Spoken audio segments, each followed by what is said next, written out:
I don't know why the audio isn't working anymore. Hopefully it's working now. That's what I put it on the YouTube. But it was the Bluetooth microphone that was not working. Okay, like I said, guys, everything up here is important.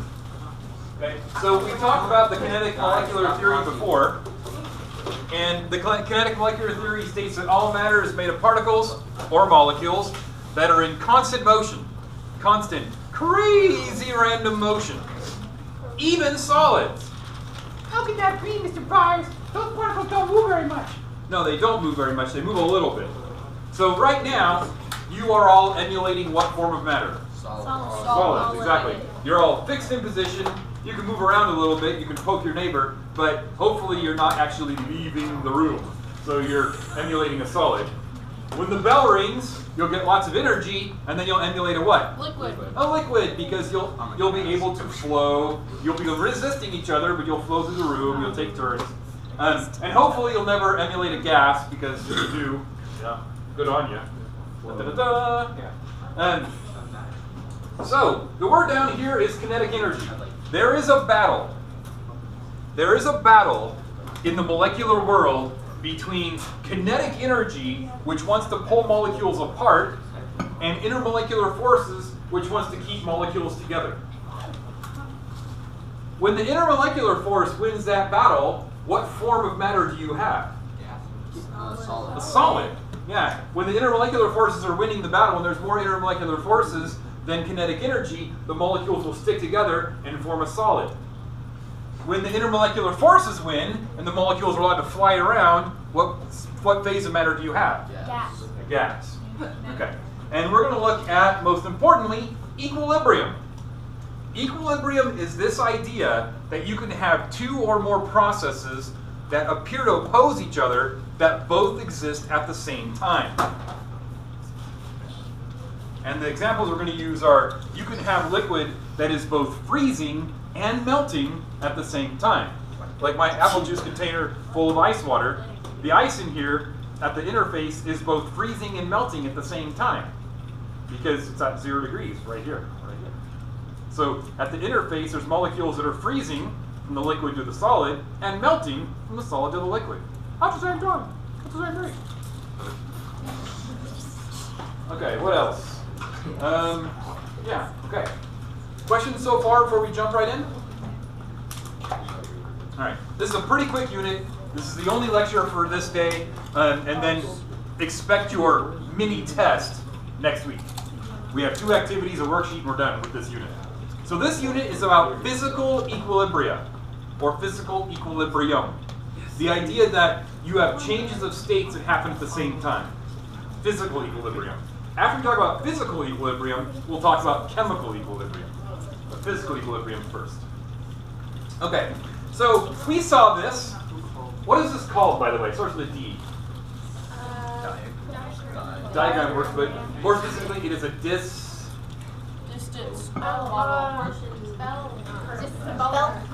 It is a bell curve. It's a distribution. This is called a distribution, and we talked about this. Remember when I said go home and ask your parents why it is that you can put water on your table and it'll evaporate even though it's not at 100 degrees? Anybody do that? No. Come on, guys. Put your education to use. Show how much smarter you are than your parents. Okay. It's because some of it is like it has really high energy and it's really high, but steam it also has like really low energy. Exactly. If your parents intimidate you, bring Taylor along because she'll explain it. That some of the molecules at any temperature have enough energy to boil. If this is the energy required to boil, this is the distribution. This is the distribution for 25 degrees, and at that distribution, there's a few in this little zone right here that have enough energy to boil. And they boil and then they leave. If we increase the temperature to 35 degrees, the distribution moves over, and now you have even more particles in that zone that have enough energy to boil. You can't see it because there's not enough of them to form big enough bubbles that we can see. But it's happening. Now, if we crank up the heat and move this distribution over here, then you actually might have enough molecules that are hot enough to boil that you can actually see bubbles form. That's when we usually say boiling. But even at 25 degrees, there's a few molecules down here that have enough energy to enter the gas phase. And they do, and they leave. And then you're like, it evaporated. Hey mom, why did it evaporate? Wrong, because there's enough energy. Okay, so we call this distribution. Some enough energy to boil. When the average silo, we have a phase change. This is all review. If you like to write things, you can write it down. I'll give you 10 seconds. Okay, so this is just what we talked about before. Okay. Any questions about this? Why did your mom leave you? Because she was ashamed of you.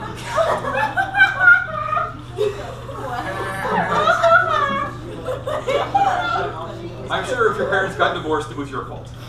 Oh. You blame that on a child? I mean, my house was that your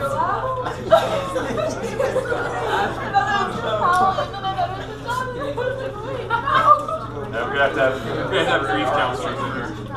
All right, guys. So can we move on? Waiting. Okay. Again, I like this. like 5 more words. Low enough phase change. You know, you can move up if you can't see the bottom of the screen. There's plenty of excellent seats in the second and first row. How many people? All the cool kids sit up front. No, like I said, all the cool kids sit up front. What did you throw over here? Okay, moving on. All right, so let's talk about solids. Let's talk about solids. This is a diagram, again, as cartoony as we can make it, of solid mercury. Solids are fixed in positions, which means they have a lot of what and very little what? Yeah.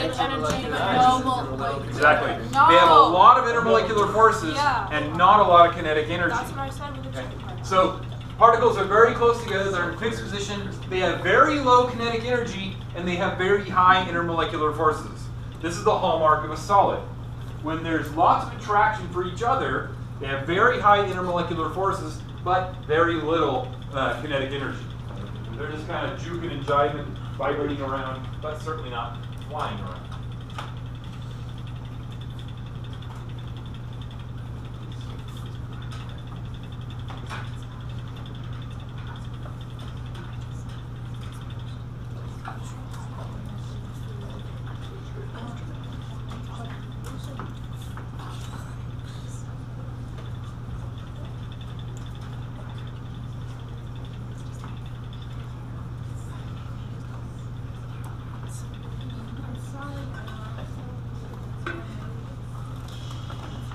So I mentioned this before too. Fun fact about solids.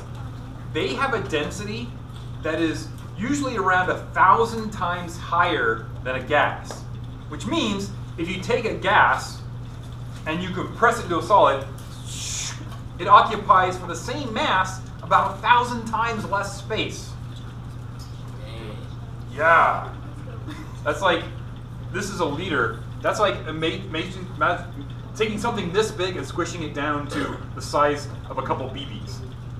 Yeah, that's how much less volume solids take up. Which is really handy because if you want to take carbon dioxide with you on the paintball arena, it helps to squish the carbon dioxide into a liquid or a solid. Okay, so understand solids. Solids, high intermolecular forces, low kinetic energy. Time out. So, Time out. Okay. like the picture on the bottom where the kid tongue gets stuck to the bone.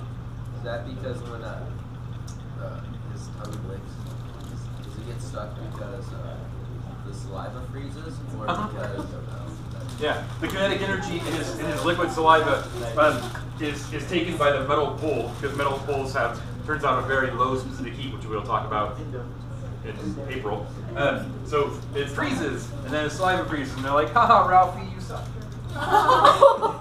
got him? Behavioral liquids. So biggest difference between a solid and a liquid is that the molecules are now free to move.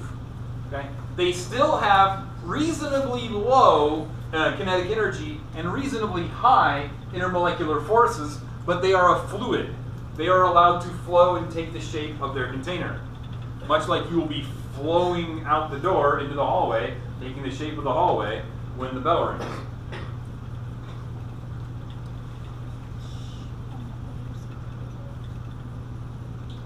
Now fluids have something else that's kind of interesting. Surface tension. Yeah, they have surface tension. And that surface tension comes from something called cohesion. So cohesion, or cohesive forces, is the tendency of liquid molecules to want to hang out with other liquid molecules.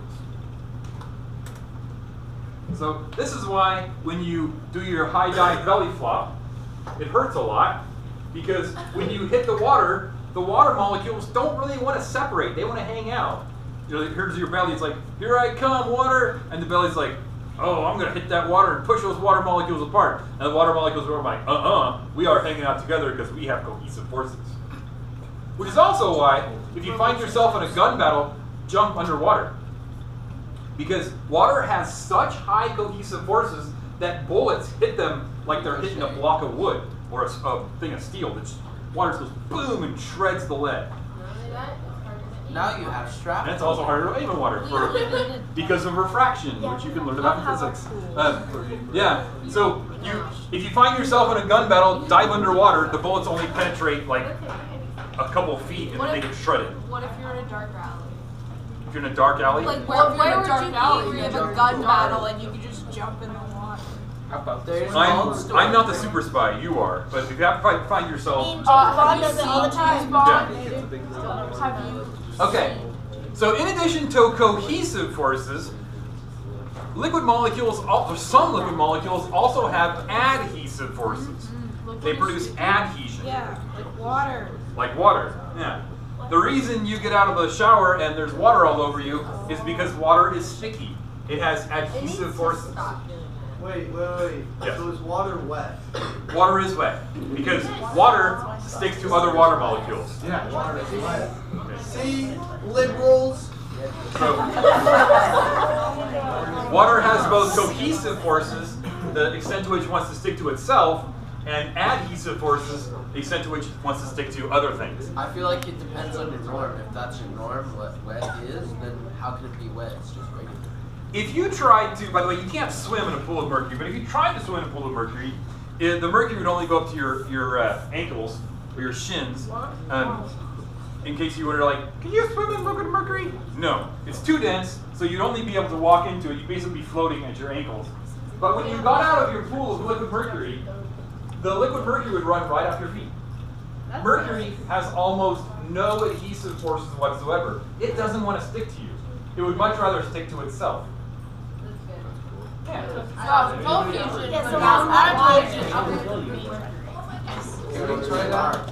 If you can get the mercury, sure. One of the really cool things that I used to live in Oregon, and one of the really cool things we had was something called Rain-X.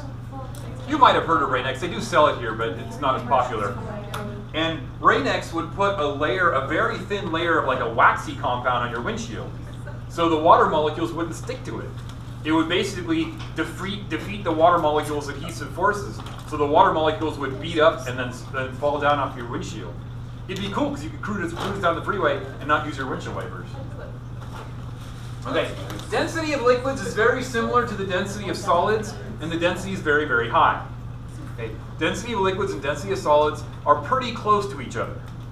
Okay? In fact, with water, crazy thing, when ice melts from a solid to a liquid, it actually expands, actually contracts. Kind of goofy. That was a test question on my hardest test ever, my Component 1 National Boards exam. What was it? As liquid molecules, as molecules at 0 degrees as molecules at 0 degrees go, basically what happens as molecules absorb energy at 0 degrees? They increase their kinetic energy and expand, or increase their kinetic energy and contract. So what do they do at 0 degrees? What does ice molecules do at 0 degrees? They contract. They contract. Yeah, because water goes small. Because liquid liquid water is actually more dense than solid water. So it's your I liquid would, is actually. I would pass this exam, Mr. Byers. You would. Most things when they become a solid, they're more dense than their liquid, but not ice. Ice is actually less dense because it's goofy. Remember the hydrogen bonding we talked about? Those gaps in the middle? Individual molecules go close together, right? Far apart. No, that's why they Why, no, that's why contract. oh, yes, that's how they contract, exactly, yeah. Because those hexagon gaps that existed before no longer exist. Did you get that one right? Yes, I did. Good job. I'm thinking I passed that test pretty well. Flying colors and stuff. Okay, do we need to talk about gases at all? No. No. Okay, so quick. Okay, just for the three people who want to just talk about everything, gases have very high what? Kinetic energy. Very high kinetic energy and very low intermolecular forces. All right. So this is these are really cool. You need to write these down. You need to know what these are. Okay. Melting, you probably will recognize. Melting is the phase change from a solid to a liquid. Freezing is the phase change from a liquid to a solid. Melting and freezing. You've probably heard the word evaporation before. Evaporation is when liquid becomes a gas. The opposite of evaporation is condensation, when a gas becomes a liquid.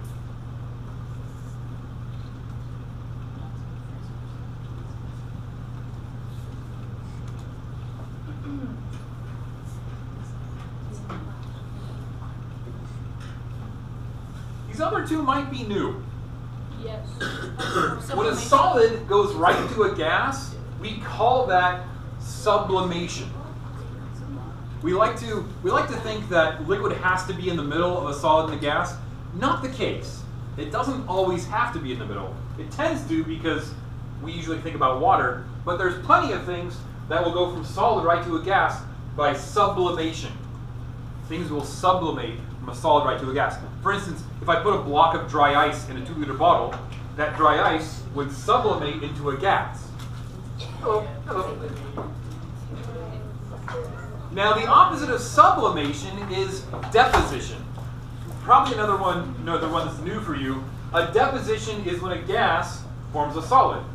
And that's what they do to make the dry ice. They just take a bunch of gas and they squish it together and it forms a block of solid that they cut up and you put in your punch. So let's identify the winners in the battle. Melting. Who wins kinetic energy or intermolecular forces when things melt? Yeah, when things melt, the kinetic energy has become larger than the intermolecular forces. Does that idea make sense, what I just wrote up there? Yes. Okay. And if the kinetic energy is greater than intermolecular forces from melting, then for freezing it should be less than, yeah. So for freezing, the kinetic energy should be less than the intermolecular force.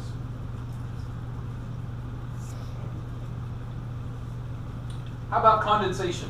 When gas condenses to a liquid, which one wins?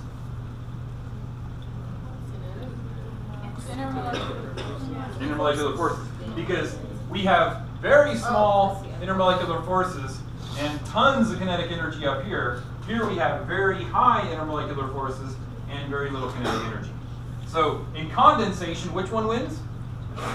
The intermolecular forces. The intermolecular forces are larger than the kinetic energy. Does this crazy abstract stuff make sense to you? Yes. Give me a thumbs up if you're happy with this. I'm so happy. Okay. And if we evaporate, when we evaporate, who wins? Kinetic energy. Yeah, the kinetic energy is larger than the intermolecular force. Sublimation. Sublimation acts a lot like what? Like condensation. No, evaporation. Like evaporation. So solid to gas acts like evaporation. We would say the kinetic energy is what? Greater than. Greater than intermolecular forces. And gas, intermolecular forces is greater than kinetic energy. Wow.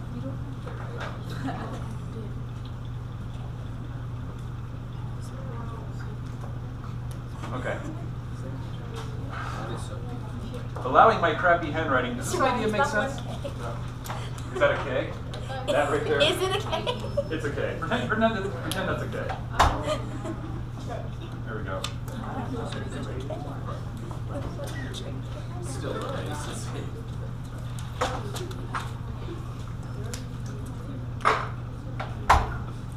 That's a really nice cake. Oh, thank you.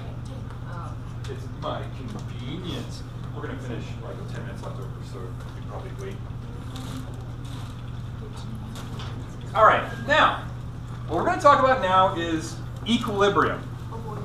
Okay? Equilibrium is really, really important. I want to give you an analogy first, so I want to make sure we're good with this. Can you give me a thumbs up if you're comfortable to move on? Okay.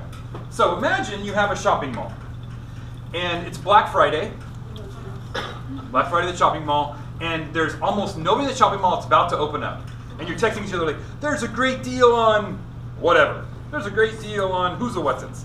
So the shopping mall has a capacity of about 1,000 people. 100 people go in there. And you're like, this is great. There's no competition. You should get here. And more people show up, and more people show up, and more. So there's lots of people going into the shopping mall. And then so many people go in that it's overloaded. Now there's 2,000 people at the shopping mall. And the next person drives up and you're like, nope, leave. And then people are like, wow, it's really crowded, I'm out of here. And they start leaving, and they leave faster. And what's going to happen is people are going to go rushing into the shopping mall, and then people are going to leave, and more people are going to leave. And eventually what's going to happen is there's going to be a balance of people going into the shopping mall, people going out of the shopping mall. So the best number of people in the shopping mall at any given time is how much? 1,000, okay? That's an equilibrium.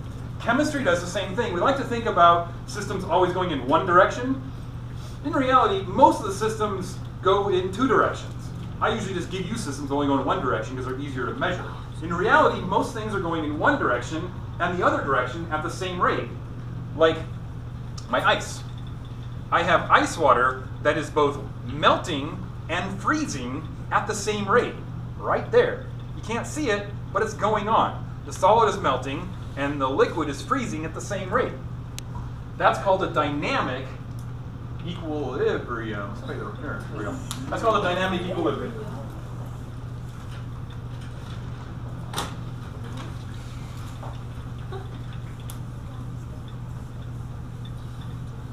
Where this is people going into the mall and out of the mall at the same rate, so an equilibrium of 1,000 people is happening. Are you basically just saying that, like, so if it was like deposition and sublimation, it's like both of them are happening at the same time? That's exactly what I'm saying. So at any given It's right there. at any given process, you have both heating and cooling happening at the same rate. You have evaporation and condensation happening at the same rate. You have sublimation and deposition happening at the same rate, and melting and freezing happening at the same rate. Let me illustrate this another way. From what you learned in elementary school, what is the melting temperature of solid ice? 32 degrees. I'm sorry. Okay. Pretend your elementary teacher didn't teach you in Fahrenheit. What is the melting temperature in Celsius of solid ice? 73. 0 degrees. 273 Kelvin, 0 degrees. So at 0 degrees, solid ice melts to a liquid. What is the freezing temperature of liquid water? 0 degrees Celsius. It's also 0 degrees? But you just told me that's the melting point. The melting temperature and the freezing temperature are the same temperature? Yeah. So at 0 degrees, we have ice melting, liquid water freezing. At 100 degrees, we have water evaporating, and also, you don't really think about this, but it's happening, you have gas condensing. You're like, I'm seeing steam coming out of the teapot. You're not seeing steam. What you're seeing is water molecules that are recondensing back into a liquid. You can't see gaseous water. Particles are too far apart. But what you're seeing is that at that 100 degrees, you're seeing gaseous water molecules that are recondensing to a liquid. Lane. How come steam is like, I don't know how to put it, like squiggly lines? Like, Why does it change the appearance? yeah. That's physics. That's density of gases, or density of all fluids, change how fast water or light travels through them. So that bends them. So you see the same thing when you open your car door and the heat waves come out. what you're seeing is low density air that's mixing with higher density colder air. So low density hot air is mixing with higher density cold air, and then makes that wavy appearance. Okay.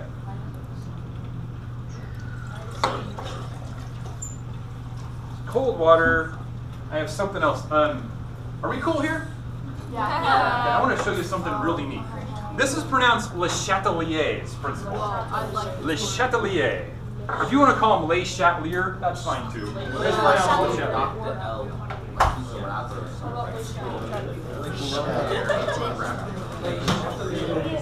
My hot water is almost ready. I feel like that was